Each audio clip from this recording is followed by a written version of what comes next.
3 साल से जारी रूस यूक्रेन युद्ध अब और भी खतरनाक मोड़ पर पहुंच चुका है। रविवार को रूस ने दावा किया कि उसने डोनेत्स्क क्षेत्र के पश्चिम में स्थित एक और गांव मरने, जिसे सोवियत काल में कार्ल्समार्क कहा जाता था, उस पर कब्जा कर लिया है। ये गांव डोनेत्स्क और डनीप्रोपेट्रोव्स्क क्षेत्रों की सीमा के करीब स्थित है। रूस की रक्षा मंत्रालय के अनुसार रूसी सेना दुश्मन की रक्षा रेखा में गहराई तक घुसकर इस गांव पर नियंत्रण हासिल करने में सफल रही। लेकिन इस युद्ध के मैदान में अब सिर्फ रूस और यूक्रेन नहीं है, उत्तर कोरिया खुलकर रूस के साथ खड़ा हो गया है। रूसी विदेश मंत्री सरगेई लावरोव ने हाल ही में उत्तर कोरिया के दौरे पर पहुंचे, जहां उन्होंने किम जोंग उन से मुलाकात की। ये मुलाकात वॉनसान शहर में हुई, जो कि उत्तर कोरिया के पूर्वी तट पर स्थित है और किम की महत्वाकांक्षी टूरिज्म परियोजना का हिस्सा है। इस बातचीत को गर्मजोशी और कामरेड भरोसे के माहौल में बहुत ज़्यादा महत्व बताया गया है। वहीं दूसरी ओर किम जोंग उन ने रूस को यूक्रेन मार्ग में बिना शर्त समर्थन देने की घोषणा की है।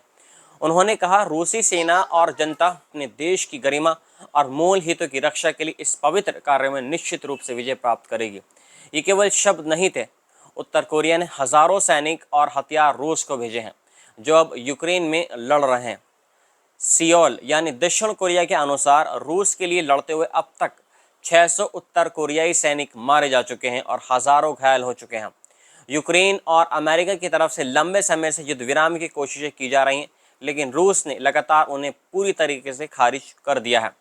डोनेत्स्क और डनीप्रोपेट्रोव्स्क के बीच की रेखा पर रूस की सेना तेजी से बढ़ रही है और अब लग रहा है कि उनका अगला निशाना होगा डनीप्रोवे शहर।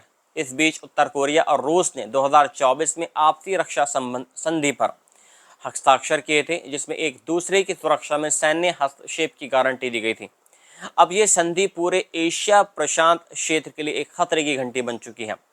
रविवार को रूसी और उत्तर कोरिया की विदेश मंत्रियों की बैठक के बाद संयुक्त बयान में कहा गया है कि दोनों देश बाहरी शक्तियों के साम्राज्यवादी इरादों का मिलकर खुलकर विरोध करेंगे, जो पूर्वोत्तर एशिया और एशिया प्रशांत तनाव बढ़ा रही है।